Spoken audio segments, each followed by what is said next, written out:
10 seconds to go.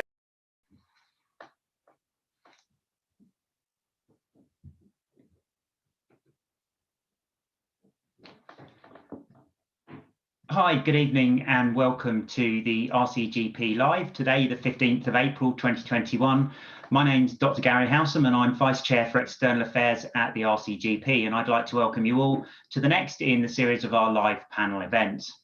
Before we start, this week we've been saddened by the news of the death of Prince Philip, who's been the college patron for a number of years.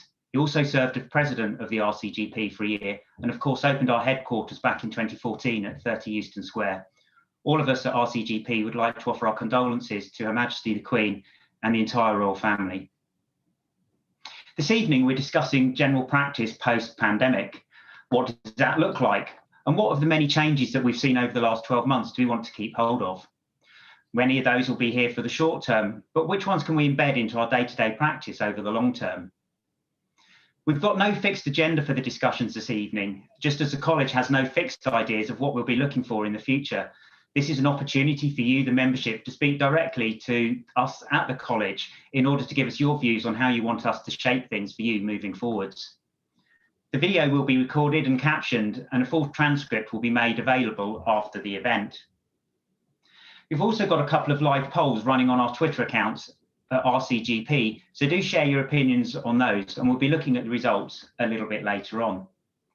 So as GPs continue to lead the rollout of the COVID vaccination programme, we reflect on the learnings from the pandemic and we consider what challenges general practice is still facing.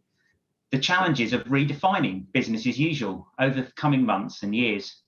We've adapted to a huge amount of change over the last 12 months, remote consultations, managing rapidly changing guidelines, and balancing our existing workload alongside all of the new requests on our time.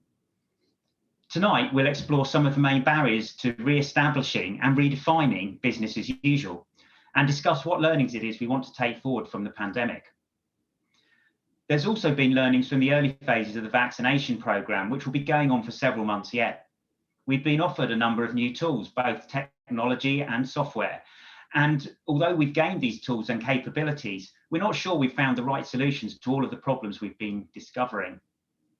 As we move through the initial phases of the pandemic, there's still a lot of uncertainty about what the future holds. So we'll be talking about that as well, both in terms of for our trainees, for established GPs, and for those that have come back into the workforce to help out throughout the pandemic. There's an awful lot to get through in the next hour, so let's get cracking. I'll ask the panelists to introduce themselves the first time they speak, and we'll start with one big question. As we mentioned earlier on, GPs are leading the rollout of the vaccine programme. All those over 50 and those in high risk groups have now been offered their first dose, and we've just moved down into some of the lower cohorts, which is a huge step on the road to recovery. But this has involved a huge amount of time and energy from practices and staff to ensure it's safe delivery. How do we balance planning for the next phase of the vaccination programme along with an uncertain future? So enough from me. Welcome to the panel. We're joined by Camilla, Amanda, Pauline and Dilip. And perhaps I can just ask each one of those in turn to say a brief hello and to introduce themselves to everyone. So over to you first, please, Camilla. Good evening, everyone. Really pleasure to be here this evening. I'm a salaried GP in a South Wales Valleys town, Mountain Ash, and also head of graduate entry medicine at Swansea University. And I'm also a Bevan Commissioner, which in Wales is a health and social care think tank that advises Welsh Government. Excellent, thank you, Camilla. Amanda, over to you, please. Thank you, good evening, everybody. I'm Amanda Howe. I'm the current president of the Royal College of GPs. I'm a GP and an academic professor at the Norwich Medical School, University of East Anglia in the east of England. And I also have roles in the past and still involved with our international doctors network, which is known as the World Organization of Family Doctors. So lovely to be here. Thank you, Gary and colleagues, and looking forward to tonight. Thanks very much, Amanda. And over to Pauline, please. Thanks very much, Gary. I'm Pauline Foreman, a GP from Hertfordshire. I'm also the Medical Director for Primary Care Development at the Royal College of GPs and for the Personalised Care Institute. Thanks, Pauline. And finally over to Dilip, please. Hi, I'm Dilip Raja. I'm the Assistant Director of Policy and Campaigns at the Royal College of GPs. I'm not a GP. I'm what's known in the trade as a policy wonk. So my job is to influence government and the NHS and kind of champion and protect the reputation of the profession, really. Okay, thank you and welcome to all of you, and thank you very much for joining me this evening for these discussions. As I said earlier, we've had a couple of polls running on Twitter for the last 24 hours, and the first question we were asking was, what is the greatest barrier for a return to business as usual? 58% of people have come back saying staff burnout. 21% of people have come back saying it's COVID-related issues like the vaccination workload, which is competing for priority with a return to what we may consider more normal core business, and also the fact that some people are missing face-to-face consultations in practice. So, Amanda, having heard those results, is there anything you think we should be doing to address that rather worrying statistic that 6 in 10 of our members think that the biggest problem for us going forwards is staff burnout? Yes, absolutely. I think the college has already done quite a lot already through the last year of highlighting our work on well-being and our suggestions to colleagues. And we've got stuff on the COVID hub about well-being strategies. So, you know, if you're feeling totally overwhelmed and you can't think about how to frame it, have a look on the website, because there's some good stuff there, and it's evidence-based and it's stuff that colleagues have already been using. But I think the main thing is, Gary, we need to be thinking consciously about this. We need to have an analysis of what the problems are and how we can help with them, and have the toolkit, which is stuff that is on the website, for example, at our fingertips. And I've seen a lot of practices, for example, putting in sort of special coffee breaks, making sure that people have booked leave, buddying up, having named champions for somebody who's ready to talk to you if you want to unburden a bit, because I know we're all copers and we're all survivors, but actually having a named person or two makes it very clear that this is okay, guys. It's normal to be stressed. I've been thinking about this and talking about it in a number of settings under sort of 6 dimensions, and I don't know if we can just share that, but when I'm talking about a framework for thinking, you know, it's a bit like a clinical checklist. We actually can see that we have emotional impacts, existential impacts. So, you know, I don't remember in my lifetime being so aware that I myself could get seriously ill, or my family could get seriously ill, and we've had colleagues who got ill and patients who got ill and died and so on. So I think the emotional impact, you know, and the existential threat is something that we do have to acknowledge. And then also there are, you know, needs for survival and relationships. So talking more specifically, I think the other things, of course, are making better use of the workforce. So it's really hard to think creatively when you're up against it. But in another way, it sometimes is what moves us to work better and work differently. And there's a lot of discussion and indeed investment in the questions around social prescribing, community link workers, mental health communities, additional staff being funded. And I think because of the pandemic, we're seeing a lot more emotional and psychological impact on all our patients in the consultation. And so making good use of community resources and building up those additional resources that are being talked about in the integrated care systems, I think is another strategy. So maybe that's enough for me for now, but I think it's, you know, look after yourselves and make sure you do get downtime and you do things that aren't to do with work and that refresh you and renew you.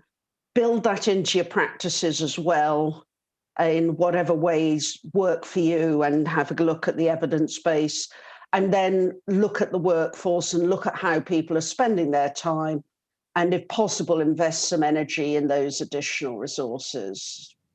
That's a start. Brilliant. Thank you, Amanda. And I mean, I think for me, it's quite telling that two of those can be linked together from the Twitter poll, that risk of burnout and the fact that people are missing face-to-face consulting. Because I think in the same way we've discussed on previous of these discussions about the impact on patients, there's also been impact on GPs as well. I know a day sat in a desk, isolated, just talking through a screen to your patients. Lots of people are missing that human contact. I don't know, Camilla, whether you've got any reflections on that at all. Yes, I do, because I think that not only are we all exhausted from the months gone by, we've got quite a lot of hard work ahead of us, and we realise that, most of us, what's yet to come. So there's the sort of moral distress.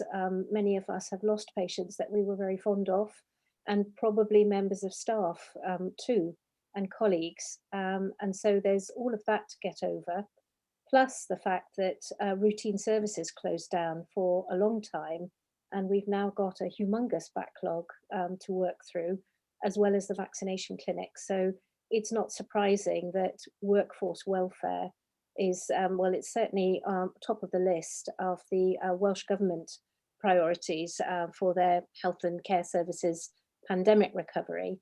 How exactly they're going to do that is not at all clear, but at least they recognise that it's a big issue for us. I think that we've learnt a lot from the last year or so.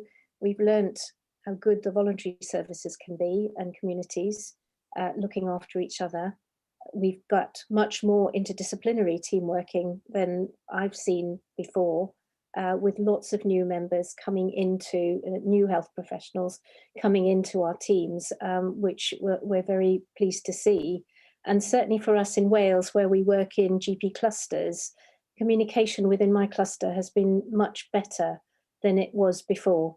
I think we had our period of storming and norming of 12 months ago, with some slightly acid comments on cluster WhatsApp groups. But actually what I see now is a cluster that's working very well together, is very supportive of each other, and every now and again tosses in the odd joke or funny comment or picture to make everybody smile.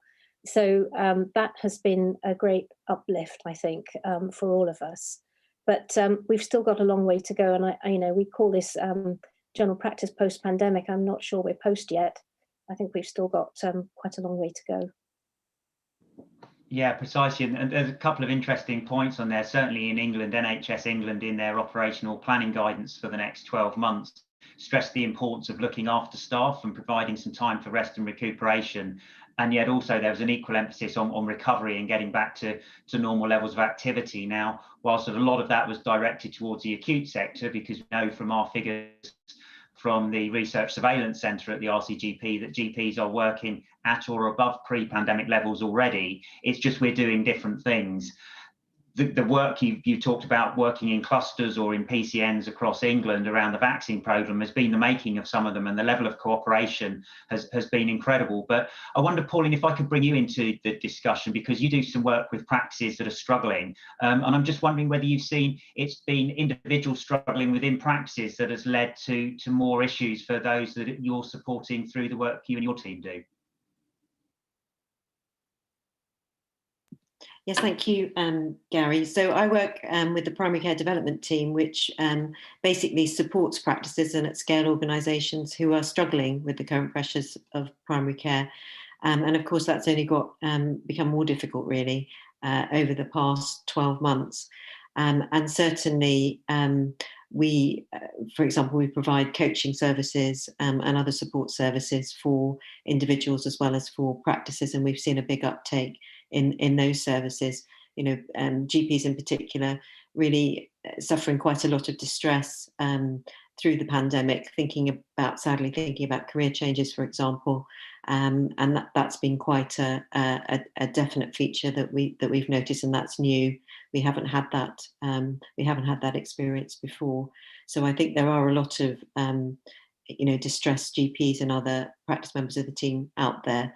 I think we're getting better at providing support for individuals, but I think where there's still a piece missing really around well-being support for practices, for practices actually making that a priority. And I appreciate all the difficulties around that, you know, when people are under pressure, small businesses, etc., not necessarily having all the capabilities required to do that. But it is absolutely key to look after your staff, you know, if you want your practice to survive and to thrive.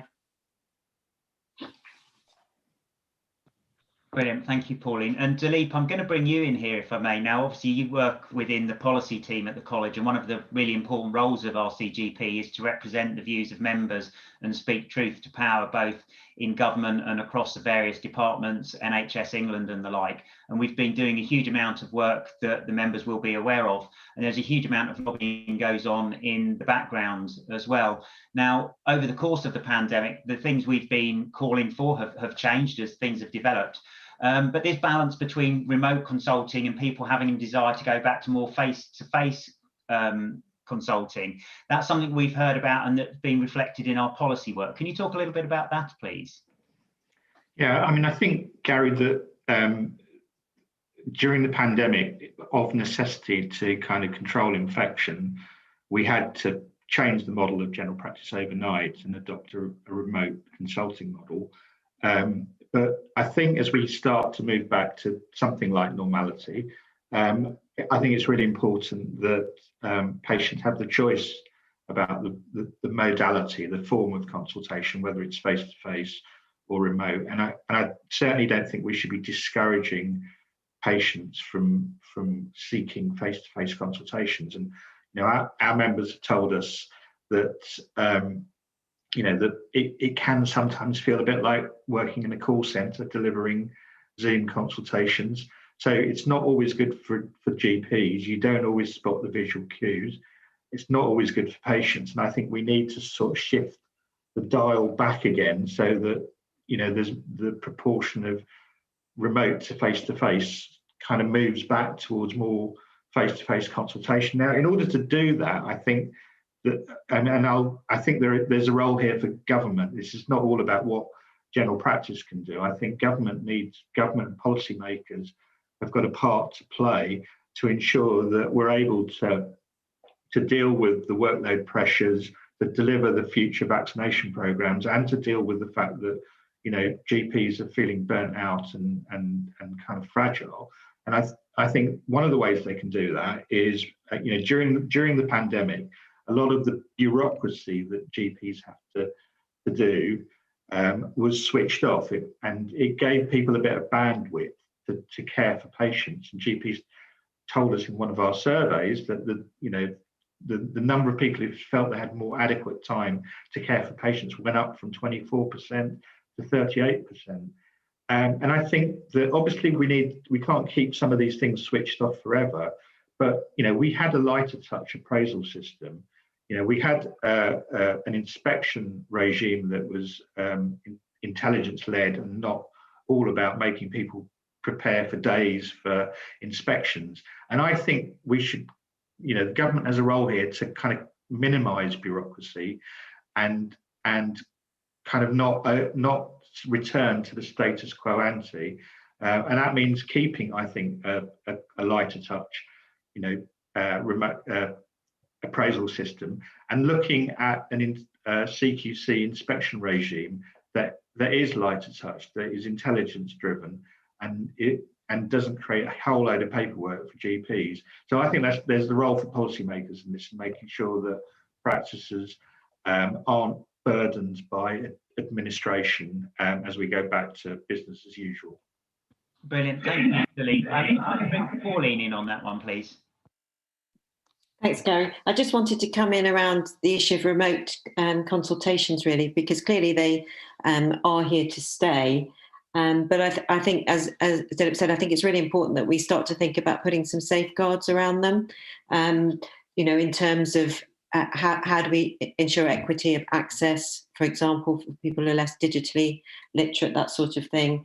And I also think we really need to start thinking about the consultation models that we use within remote consultations, because quite rightly, the focus has all been on safety, how to do them, etc. But I think we need to start thinking about how to personalise consultations remotely so that they're much less transactional than they are at the moment.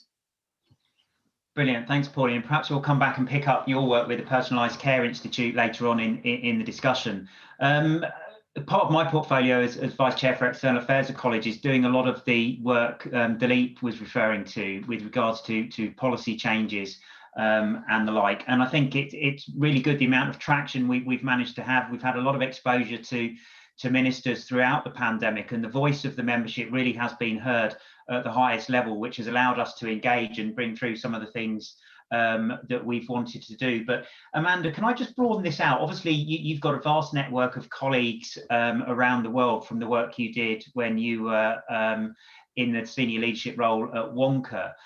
So are there any lessons you've heard of that you think we can learn from abroad as to how we can manage this burnout and how we can keep our workforce fit for the future?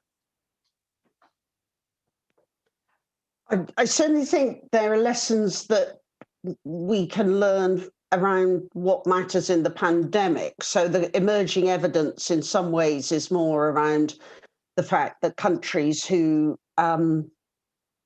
started PPE early and effective contact tracing and appropriate social isolation got a handle on a lot of the cases and the spread much more quickly than we did in the UK. And no doubt that sort of emergent picture will continue to be researched and evaluated for a number of years. The question of burnout and the particular question you asked me, Gary, to be honest, I'm feeling more shared challenge around the world. So countries that have had a very low caseload and have managed things, even they've had enormous restrictions on travel and normal life, and they've got long waiting lists. New Zealand, a lot of stuff backed up, blah, blah, blah. So I think it's their experience is more like we're facing. And then, of course, a lot of countries have got even bigger challenges. So some countries haven't even started vaccination. Some countries have a lot higher case rates and are seeing a lot more deaths than we are. And some staff have much less facilities than we have in the UK. So in some ways, I think it's made me still feel very grateful for the NHS, although it's probably shown up some other gaps.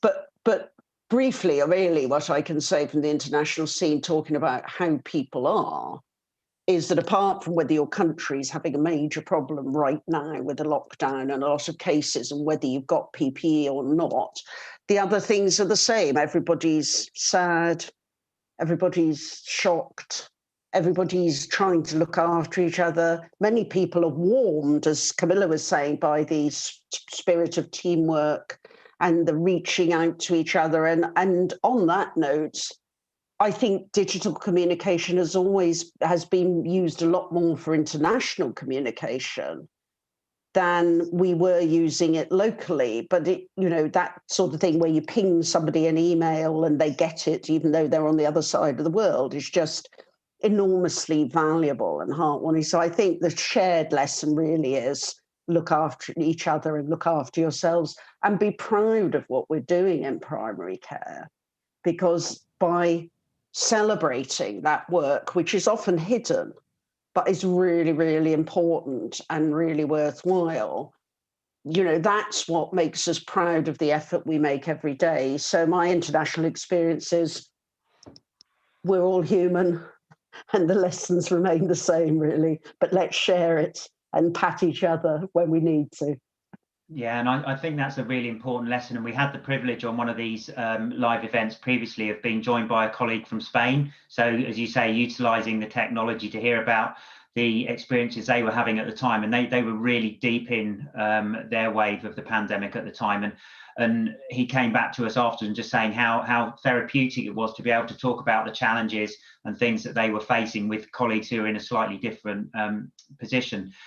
One of the things you mentioned, Pauline, was sort of evaluation of the evidence around new ways of working. And I think that's going to be really important that we bring that into training of the next generation as well. And I just really want to move into a slightly different area now. So those that are coming into the profession and are still in training have faced a huge amount of challenges throughout the pandemic. They've been redeployed, they've had their training schedules messed up. They've been asked to do their ongoing professional learning and assessment in a different way. So Camilla, if I can come to you and just ask you really, how can we best support those that are at the beginning of their careers as we move from this stage of the pandemic into what will be the normal for them, but something new for those of us that saw what went before? So as head of graduate entry medicine at Swansea University, we are, of course, taking graduate entry students on a 4-year attenuated course. So for them, lockdown was even more difficult because they suddenly found that what clinical placements they had were being cancelled. So, you know, the last year has been spent trying to keep them safe in many ways, not just safe from COVID, but also safe from the anxieties of feeling that they're never going to graduate. We've had to teach new ways of virtual consulting. So as we're learning how to consult virtually ourselves, we're teaching it at the same time, while also keeping that very essential doctor-patient relationship going. And that's sort of finding its way now through into assessments as well as into learning and day-to-day learning. It's trying to get the right training for people to make sure that they can graduate having had the relevant clinical and academic experience and learning that they've needed, and that they do maintain the academic standards that are required of a foundation doctor. And that has required quite a lot of careful soul searching and standard setting to make sure that we've done that, because at one point it felt as if all the legs of the table were being kicked out from under us one by one. You know, suddenly the clinical placements were stopped. Then you couldn't use the clinical skills labs to practice clinical skills. Then you couldn't have big lectures, and you suddenly had to learn how to use Zoom or Teams to give your lectures, and that sort of thing. You know, one after another, all the tools of the trade appeared to be being taken away. So it's been stressful, very stressful for the students, and also for the doctors in training, incredibly stressful. And they've coped remarkably well, I think. And of course, from that, we also need to think about, well, what does this teach us for the future? How should our curricula change? It's not just in teaching things like virtual consulting, it's also preparing our next generations of doctors for the world ahead and the next pandemic. And that includes understanding things like green and sustainable health, working in integrated teams, leadership, One Health, by which I mean an understanding of all the different factors. Sorry, my background has suddenly become noisy. All the different factors that bring ill health to people. That is far more than the biomedical model. And if COVID-19 doesn't show that to us, nothing ever will. So there's an awful lot to think about that will find its way into our curricula in the coming years, and also for hopefully to make our students and our trainees better doctors. Brilliant, thank you, Camilla. And I know we're a training practice, and one of the things we're very conscious of is to make sure that we continue to carve out the time to ensure that we give the right level of training to the doctors that are in training in our practice. Amanda, as college president, I know you're very involved with people as they go through their training programs. Is there anything you'd like to add about training for sort of GPs in training in practice at the current time? Well, again, I think often we're really bad at clapping ourselves on the back, but it can actually make you feel better in a hard time. And one of the things I've been enormously impressed by is how many GP practices have continued to host undergraduates for placements with the guidance and leadership of people like Camilla and hopefully myself and colleagues. But, you know, we haven't had a lot of our GP teachers saying no, or even patients not adopting to the new methods. And that I know is partly because practices are genuinely committed to helping future doctors to evolve, you know, what they need and their skills, but also because people find it refreshing and you don't want to give things up that you actually think are worthwhile. And so praise to them. Having said that, of course, we are also going to have to be conscious for the younger doctors, both undergrad coming into service and postgrad, that they probably will have missed out a bit. But life teaches you a lot, and you can make it up, under supervision with colleagues.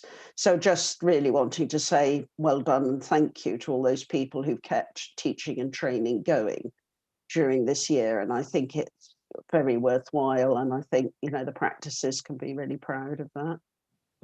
Brilliant. Thank you, Amanda. And you're absolutely right. Celebrating the stuff we're doing well is going to be really important as we move forward with the challenges of increased workload that's going to be with us for some time.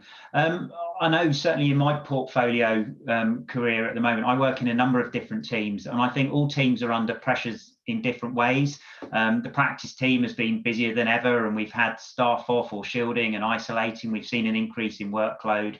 Certainly in my CCG role, we've now got 300 staff working from home. So we're missing that contact and team building time and collaboration space. Now, Pauline, your team does some fantastic work sort of coaching individuals and coaching teams, as well as helping people that have unfortunately got into difficulty. I just wondered if you could talk a little bit more about the RCGP offer to people in those circumstances and what it is your team does, and where you think it adds value to people trying to find a clearer path through difficult times, please.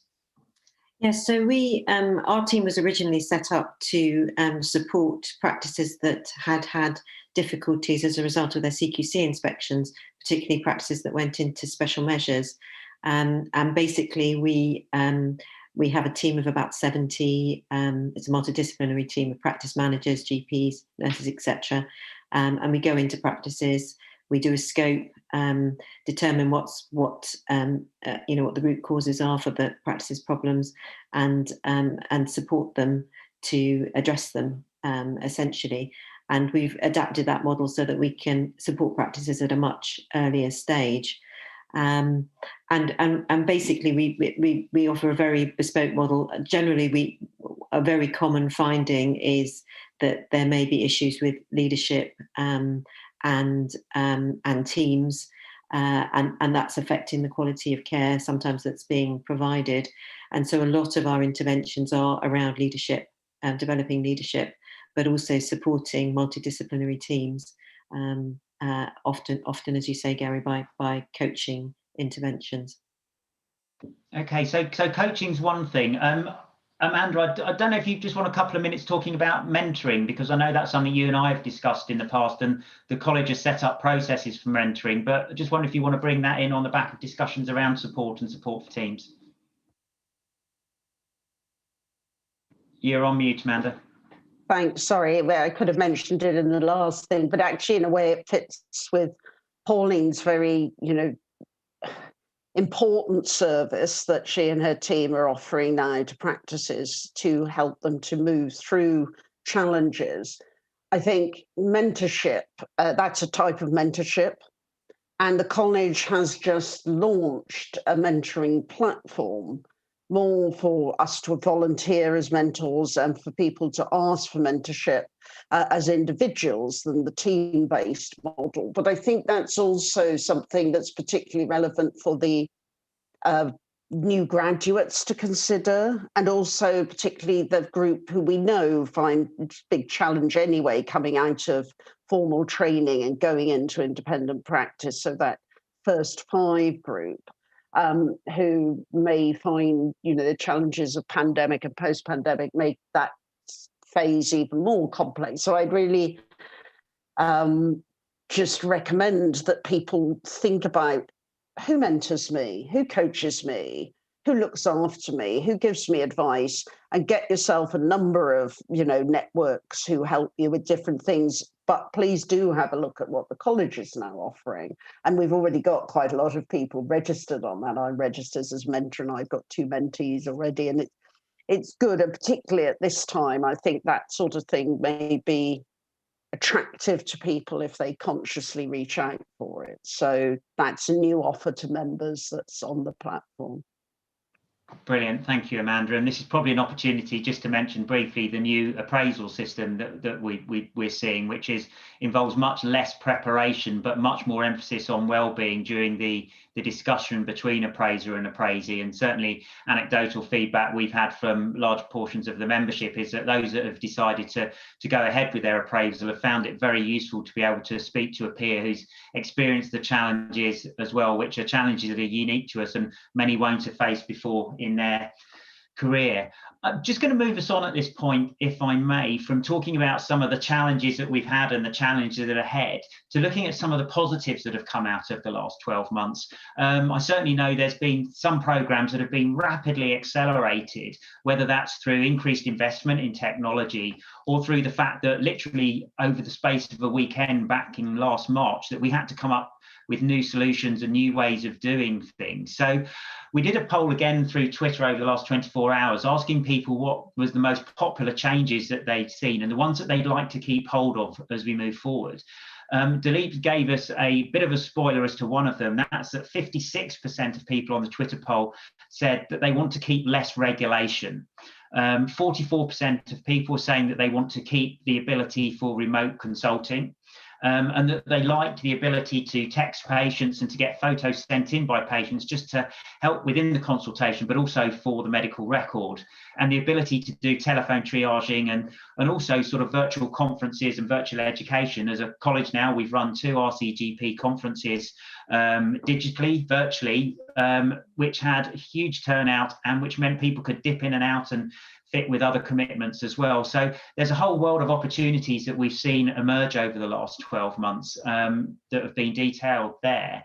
I just wondered if I go around each of you in turn, which bits you'd actually keep hold of most tightly over the last 12 months. So maybe can I start with Pauline on this one, please? Then I'll go to Camilla and then to Amanda. Well, I think mine's a variation on remote consultations, Gary, actually. I think I've been really impressed by group consultations being done remotely and the benefits of those for both patients from the peer support and things, for example, that they obtain as a result. These are consultations with groups of patients, often with the same long-term condition, carried out by a facilitator and a clinician. And so they, in addition to getting obviously medical support with their condition, they benefit from peer support from their colleagues. And I think that's a really interesting development, actually. And that's something I'd like to see more of. Excellent. Thank you. Camilla, please.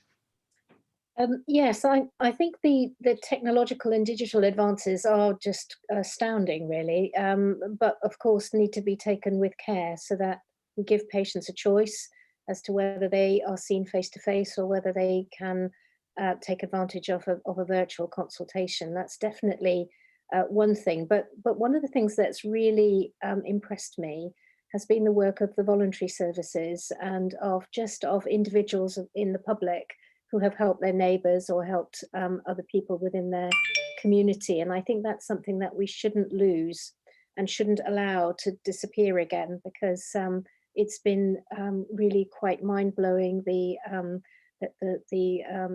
food fairs and taking things round for people or doing shopping for people who are shielding. All of that is extremely, it's just a fantastic thing to see. And as GPs, we don't always notice it.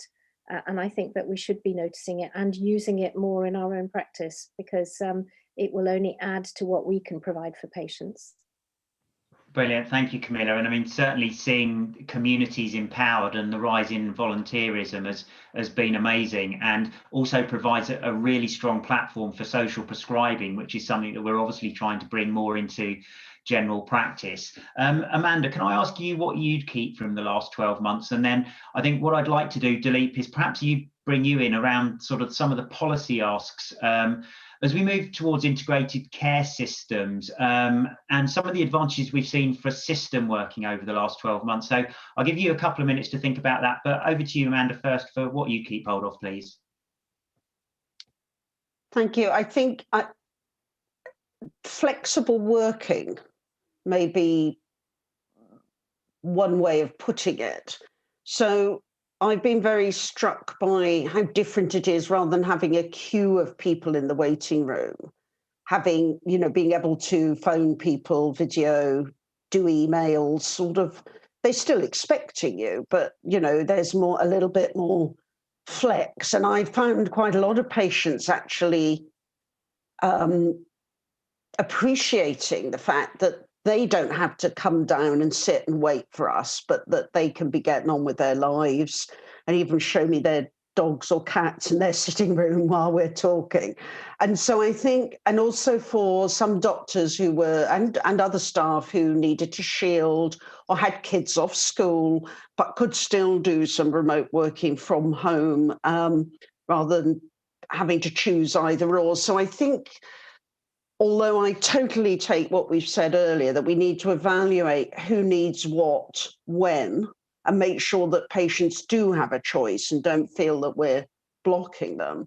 In other ways, I think that flexibility of place, modality, and timing has some real advantages and may help us also with the best use of our workforce, because we've got quite a lot of people who want to work less than full time. We've got people later in their careers. We've got people, again, with dependents. And I think the more we can find a match between what they can safely offer and effectively offer and not spend time on unnecessary journeys and so on, I think that's something I'd really like to hang on to, providing we continue to evaluate what works best for people and has a good outcome. Brilliant, thank you, Amanda. And that flexibility, I think it's really important, and you highlighted nicely the fact that that's on both sides of the consultation. So flexible working in terms of GPs and the way that we can communicate in the media we use to do our consulting.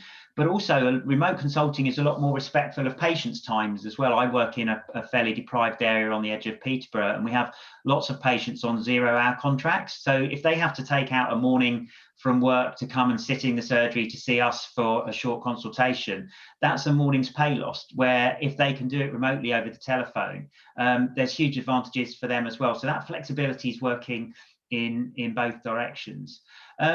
So if we can just swap, perhaps delete to you. So we're going away from sort of the clinical advantages. And as I say, one of my roles is chair of a CCG, and the level of system working and cooperation driven by clinicians with a common mission and the ability to move quickly and at speed with no processes and programs and pathways of work has been a real benefit. And obviously we're preparing ourselves to move to transition towards integrated care systems, and there's a lot of policy work going on around that. So is there anything from the last 12 months that we've learned that's playing into our policy work for determining the future around ICSs and systems where GPs are at the heart of that system in terms of the asks of government?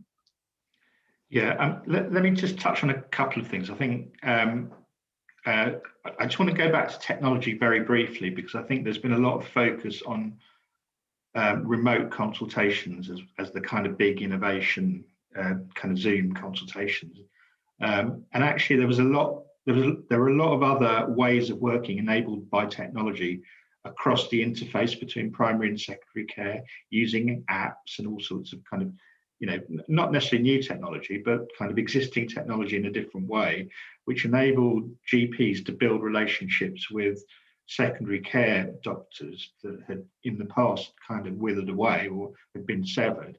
And I think that it's really important not to lose that, because, whether it was, the interface between primary, secondary, or between practices and care homes, technology enabled new ways of working across those boundaries, which I think if we want integration and integrated care to really work, you need to have the relationships that underpin integration, and technology enables that. So let's make sure that post-pandemic we don't go back to the old ways of just sending letters. Let's keep the dialogue and keep the tech-enabled dialogue going. I think the other thing which you touched on was the legislation that we're about to see. And the kind of putting integrated care systems onto a statutory footing. I think that what the pandemic has really kind of, where general practice has really risen to the challenge is in delivering the vaccination program. And what practices needed to do that was to work in collaboration. So in England, it was through primary care networks, obviously in Wales, it was clusters and so on. And I think that tells us two things, which is that you can do things at scale which you can't do at individual practice level. And it also, I think, has kind of revived the idea that general practice is also about community health, about improving public health. And I think it energized a lot of GPs to actually be doing something where they could see the positive benefits on the health of their communities.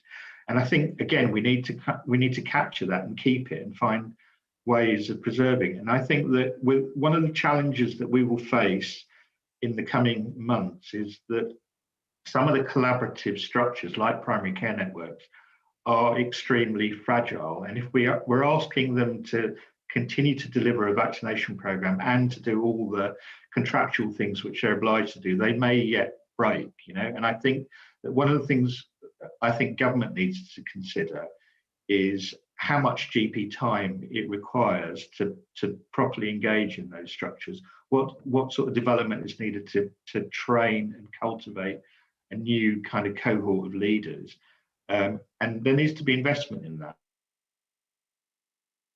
If you want primary care networks to do all the things like population health, vaccination program, and all the things, all the kind of DES requirements that are going to be switched back on again, you're going to need some fairly robust institutions. At the moment, I feel they're a bit too fragile. So I think there's a big policy ask here of government to consider how much investment they have in the leadership of these organisations, and how much clinical time for you it's being kind of invested in directors, but also more broadly, if you want to do population health, do we have the skills? Do we have the kind of data analysts? Do we have the kind of know-how to be able to do that? Because there's, if people have shown that they can do it during the pandemic, let's make sure that the practices are properly equipped and networks are properly equipped to be able to do it going forward. Brilliant. Thank you, Dilip. And certainly, I think we're at a pivot point now with the public really understanding what public health is and understanding more what population health is. I mean, certainly through the vaccine programme, we've been asking people to get vaccinated and to follow social distancing rules and the like, not only for the benefit of their own health, but for the benefit of others. And I think people who've been stuck at home, especially those that have been shielding, have really appreciated how the little things, social contact, lack of isolation, being able to go out to work, interacting with peers and colleagues socially and for work, how important those are in our general health and well-being as well. As ever, time is galloping past, so I'm going to move us on to another area I'd just like to touch on fairly quickly, please. And Amanda, I'm going to come to you on this one. We've seen hundreds of GPs, sort of retired and otherwise, who've returned back to primary care and into the NHS to support the national effort to tackle the pandemic, be that staffing sort of the CCAS centres or the 111 centres, or helping with vaccination programmes. We know pre-pandemic we were facing a workload and a workforce crisis. So what can we do to retain and support these GPs that have come back into the workforce and those that have been able to pick up extra days by working more flexibly? What's your views on that, please? Well, first of all, respect to those colleagues for making the effort. And we know that many of them didn't have an easy journey, even when they'd expressed a willingness to come back. Talking of bureaucracy, it took a fair amount of effort and time, and not everybody managed to get to the point that they wanted to. But the college really tried to help with that. So respect to our side too. But great that those colleagues tried. I think for some of them, we have to also respect that they did it for an exceptional situation and maybe they don't want to stay, and that's their choice. But for the other group who are still willing in principle, and I think it goes again back to what they feel able to offer in what setting, and the practices and the PCNs and the integrated care systems looking very actively at that community and working out with them under what circumstances they would like to be able to stay. And of course, things like the light touch appraisal will help. But I think it also relates to what Dilip's just been saying about the complexity of the systems and the lots of different changes, lots of different workforce options. And I think certainly for the returner community, we need to remember them. They need to be visible when we're thinking about planning the workforce and not forget that community. We need to know who they are. I mean, does your PCN have a list of the people who've returned to the workforce in the last year? We need to include them in initiatives. So some of them may be moving around different settings, 111, vaccine clinics, out of hours. And we need to be able to bring them together as a peer group and include them in initiatives and opportunities, rather than leave them to find their own way within the system, which is one of the things they complain about. And in terms of the college, I hope that our faculties, a lot of them may know who their local late careers retired members are.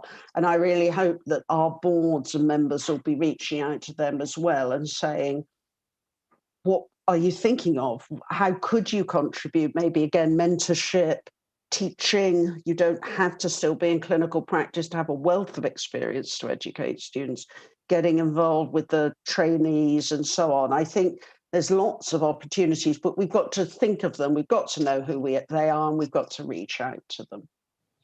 Brilliant. Thank you, Amanda. I'm going to move us on to another topic area before we finish tonight. I think one of the most sobering things that's come through our learning through the pandemic is the exacerbation of existing health inequalities, the impact of structural racism, poverty, digital exclusion. And that's been felt not just in mortality figures, but also in analysis of sort of vaccine penetration into different demographic cohorts as we've moved through this. So the question I want to ask is, what strategies can we implement now as we transition out of the pandemic or into the new normal or back to business as usual, whichever phrase we want to use, to ensure that the longer term new normal in general practice is accessible and inclusive of everyone, to make sure that people get equity of access and we break down some of those historical barriers that have meant inequity has been rife. And Camilla, perhaps I can come to you first on that one, please. Yes, thank you. Yes, certainly I think COVID has shone a spotlight on structural racism, despite what the Sewell report has said. I think that we have a long way to go in actually making a difference with social inequalities and racial inequalities leading to health inequalities. This is an opportunity to really change things if we wanted to. And it's not just for general practice. I think it's for every one of us, every single one of us. We need to look at how social care is funded. We need to look at how poverty affects outcomes. It's much more than general practice on its own can do, and it requires government. So our government in Wales, with their pandemic recovery plan, Vaughan Gething, our health minister, has said it'll be a long journey, but is also an opportunity to transform how we deliver health and care services in the future and to tackle the health inequalities in our society that the pandemic has made even more evident. So he's talking the talk. And the question is, will he walk the walk? Of course. And what I would say is the NHS, when it started in 1947, was just after a world war. The country was bankrupt at the time. And it did make the change, and it did create something that is the wonder and the envy of the whole world. And we could do it again if we really wanted to, and I hope we do. Thanks, Camilla. And that's a really good challenge, highlighting that a lack of resources isn't necessarily the thing that holds us back. It's imagination, aspiration, and a desire for change. Dilip, the college has got a really important role working with the media and lobbying for these changes. So would you be able to talk a little bit about the media context, the campaigns we've been running around vaccine hesitancy, and some of the other bits around health inequalities that I know the college has been engaging with increasingly so, and especially through our RCGP Health Inequalities Standing Group work over the last 12 months, please? Yeah, sure. So I think the key issue for encouraging take-up of the vaccine in sort of more disadvantaged groups is trust. You know, people don't trust that for whatever reason the system, and I think what we've done is try to ensure that take-up campaigns or vaccine uptake campaigns are based on trusted intermediaries. So whether it's the GP, whether it's a kind of faith leader, whether it's community groups, you know, community elders or whatever, those are we need to look at where the trust lies, and those are the people who need to be delivering the messages that the vaccine is safe. And our Health and Equalities Standing Group has produced a fantastic resource or set of resources on how to reach a whole range of populations who are at higher risk from COVID, but also less likely or to be vaccinated, and ranging from Black and ethnic minority populations to homeless people who aren't registered with GPs. There are solutions. There is local knowledge. There are campaigns that have worked across the country, and we've documented them on our website. And hopefully, people have started to use that information to target local uptake campaigns. We've certainly done a lot of kind of public policy influencing on that, trying to make, there isn't really a one-size-fits-all approach here. And as I said, it is about trust and working through the people who have the local knowledge, who have the trust of their communities, and they're the people who need to get the messages across. So it could be things like running pop-up vaccination clinics in mosques and community centres. It could be about producing resources in community languages. There's a whole range of ways of doing it, but you need to work with those communities. You don't just run a national campaign, and I think that's been our message throughout the vaccination campaign, and it appears to be working. Uptake in some of those populations has been improving over time. So, but you know, we can't be complacent. There's still there are lower levels of uptake amongst some care workers. And which absolutely needs to be addressed. So we need to keep on keeping on and making sure that we're trying to get, you know, the whole population vaccinated. Brilliant. Thanks, Billy. That's great. I'm going to have to cut you off there. Just a couple of areas I want to touch on quickly because we are really short. Amanda, firstly on health inequalities, please. And then Pauline, I think one of the things for me that I'm really passionate about, and I know the college is going forward, is making sure that relationship-based care is at the heart of what we're doing. And the Personalised Care Institute's doing some really good work as well. And I just wondered if you could tell us about that. But over to Amanda for 30 seconds first, please, and then to Pauline. I think it's just to encourage colleagues to make the time to think about how to build up those links and use the social prescribing networks and build up the community links, because by doing that, our workload is less. And I've seen that example in other countries, those levels of sort of basic link workers really making a huge difference to making sure that people who are the most vulnerable get help and build up their own resources and find better ways to live that stop them having to come into our clinics so much. So I think even though we're all overwhelmed, taking that extra space to do something differently will really help us and help our patients. Brilliant. Thank you, Amanda. And Pauline, as I say, maybe you could just give us a quick plug for the work of the Personalised Care Institute that you're leading. Thanks very much, Gary. So the Personalised Care Institute there is as a training resource for all NHS healthcare professionals to enable training in personalised care. Personalised care is about helping people to have more choice and control over the way that their care is planned and delivered, based on what matters to them, and based on their individual strengths and preferences. And that works best within a trusting relationship, and that's where we have a huge advantage as GPs. We're in that position with our patients, and adopting some of the components of personalised care. We've already talked about some of them. Social prescribing, for example, can make a huge difference to patients' experience, outcomes, the job satisfaction of healthcare professionals, and improve the sustainability of the NHS. Brilliant. Thank you very much, Pauline. I'm afraid we're out of time. Just to say thank you ever so much to everybody who's been watching this. Discussion will be available on YouTube afterwards, along with the previous discussions we've had in this series. The next discussion will be around the ICS white paper and the impacts and the implications for general practice, primary care and patients.